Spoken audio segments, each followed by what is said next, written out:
నమస్కారం. ఈరోజు నాకు జామీన్ దొరికింది. నేనిప్పుడు నా ఫ్రెండ్స్తో ఉన్నాను.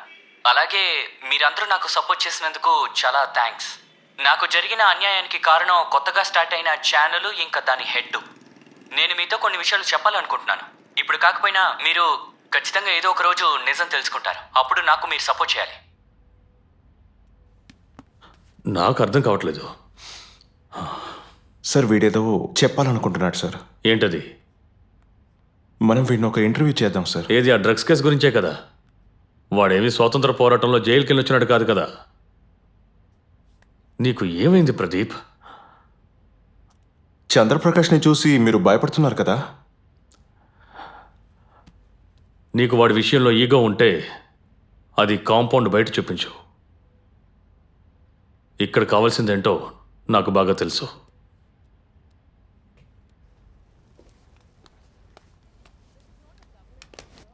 సార్ నేను ఇంతకుముందు పనిచేసిన ఛానల్లో శాలరీ, ఇన్సెంటివ్స్ ఇలాంటివి ఏమి ఉండదు సార్. నేను నా పని చేయడానికి ఫ్రీడము, డిగ్నిటీ అక్కడ ఉండేది సార్. కానీ ఇక్కడ అది అస్సలు లేదు.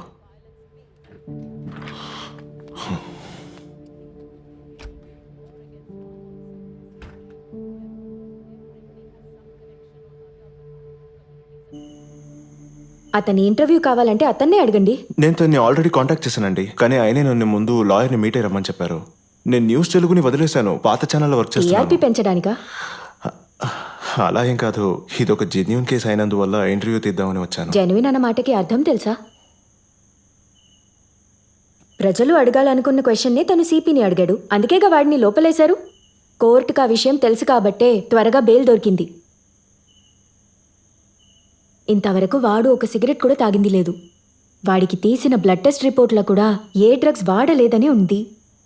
దాన్ని న్యూస్లో చూపించారా?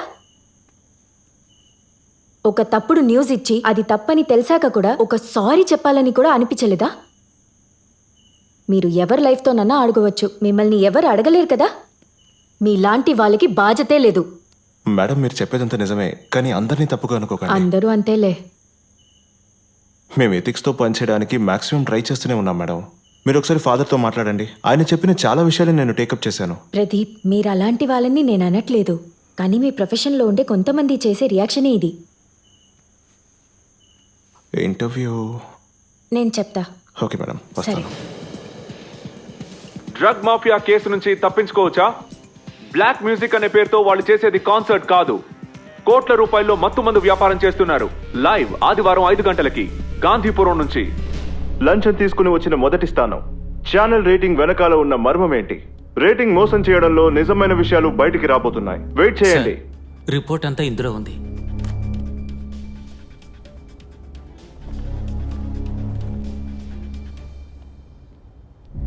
లైవ్ని వాడి ఇంటి పక్కనే తీయండి, ఓకేనా? సార్, ఆ సదా ఇంటి పక్కనే ఒక గ్రౌండ్ ఉంది.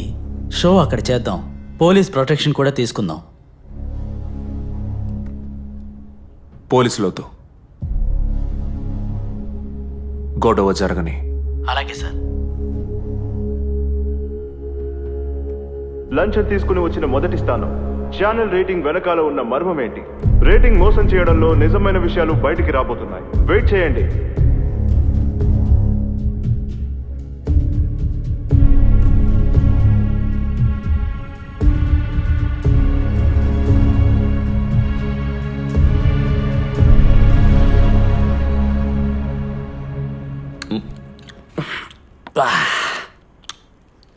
రాయ్, ఏంట్రా ఇదే? మొత్తం నువ్వే తినేస్తున్నా, ఇంక నేనేం తినాలి? వదలండి వదలండి, కాసేపు సైలెంట్గా ఉండండి. నీ స్నేహితుడు ఉన్నాడే, వాడికి ఎన్నోసార్లు చెప్పాను పేరు మార్చుకోరా అని.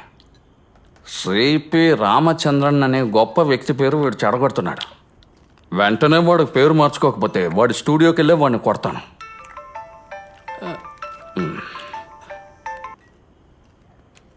హలో,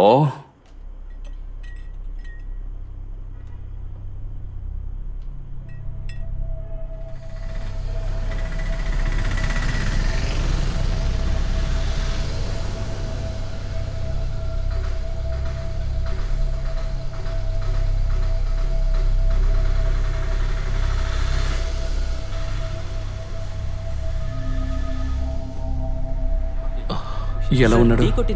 ఇంకా డాక్టర్ చూడలేదు.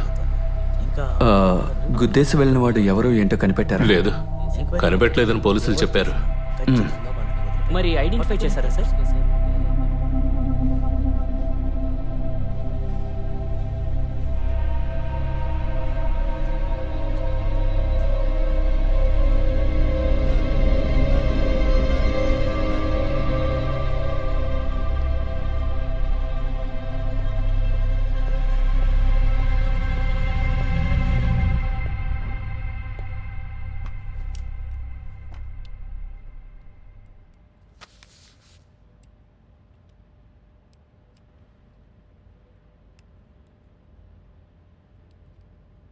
నేను పని వదిలేస్తున్నాను.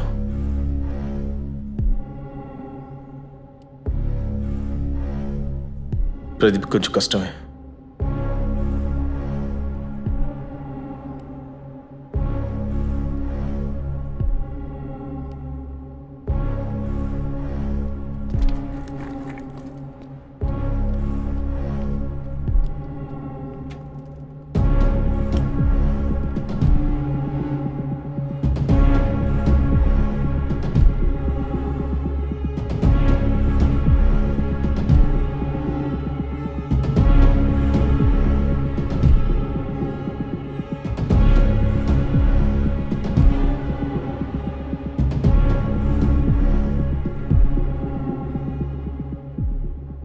ఎస్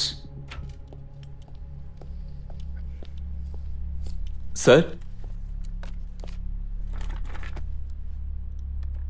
రాబోయే సండే మీరు డ్రగ్ మాఫియా గురించి ఒక షో చేయాలనుకుంటున్నారు కదా, దానికి వ్యతిరేకంగా లాయర్ నోటీస్ వచ్చింది. లాయర్ నోటీస్ మొదటిసారి వస్తుందా ఏంటి? లేదు సార్, కానీ మన ప్రోమోన్ ఆపి 2 గంటల్లో సమాధానం చెప్పమని చెప్పారు సార్. ఇవ్వలేదంటే పరువు నష్ట దావైనా సార్. అది చూసుకోవడానికే మనం సీనియర్ గోవిందన్ సార్ని ఇక్కడ పెట్టుకున్నాం. గంజాయి కేసులో లోపలికి వెళ్ళిన వాడి కోసం వాదాడడానికి సుప్రీం కోర్టు నుంచి ఒక మంచి లాయర్ని తీసుకురావాలా ఏంటి?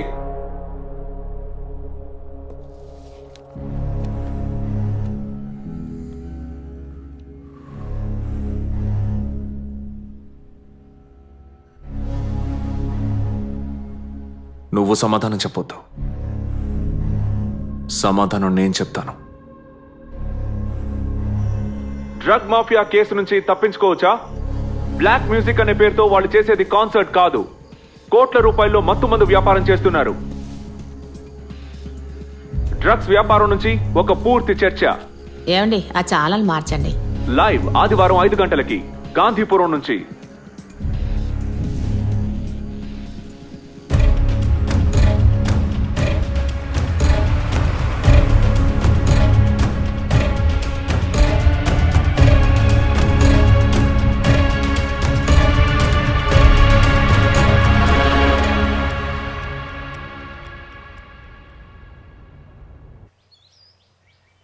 సార్, జిల్లా కోర్టు నుంచి సిపి ప్రోగ్రామ్కి స్టే ఆర్డర్ ఇచ్చారు.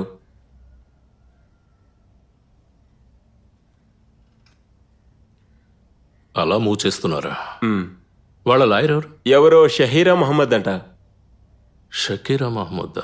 సార్, మీ లాయర్ కామ్రేడ్ మూవ్మెంట్ అని ఒకటి ఉంది కదా, దాని ఫౌండర్ ఈమె. ఇంకా ఆ స్థలం ఆక్రమింపు కేసు ఉంది కదా, ఆ కేసు కూడా ఈమె నడిపింది. సిపి, ఇప్పటికీ షో కాస్త పోస్ట్పోన్ చేయి, లేదంటే ఆ కుర్రాడి ఫేస్ చూపించకుండా షో కంటిన్యూ చేయి. బెస్ట్. లాయర్ గారు, మా నాన్న చెప్పేవారు పొడవడానికి వచ్చే గొర్రెని ఆపడం మాత్రమే కాదు తినేయాలి అని. ఇప్పుడు వాణ్ణి కనుక ఊరికే వదిలేశానంటే ఇంకా ఎంతో మందికి ఇలా కొమ్ములు మొలుస్తాయి. రేయ్, షోడా అడిగి ఎంతసేపు అయింది?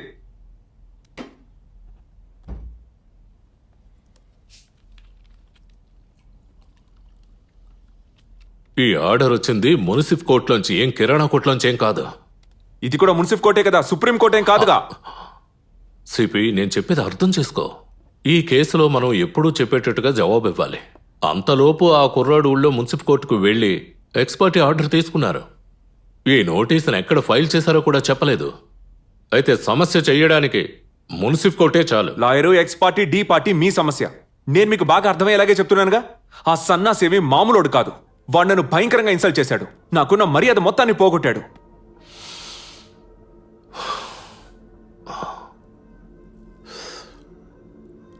ఇన్సల్ట్ని సహించే చంద్రప్రకాష్ సిపి అయ్యాడు.